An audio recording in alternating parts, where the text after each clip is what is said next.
శౌర్యము గలవి వసన్న నీ కార్యములు బల శౌర్యము గలవి శక్తితో కాదు బలముతో కాదు నీ ఆత్మ ద్వారానే జరగాలి జరిగినదేది జరుగబోయేది నీ వలనే కలుగును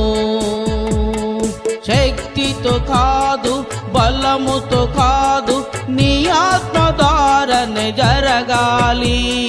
జరిగినదేది జరుగబోయేది నీ వలనే కలుగును వసన్న నీ కార్యములు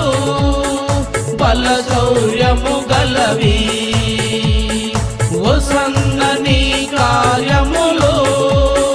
బల శౌర్యము గలవి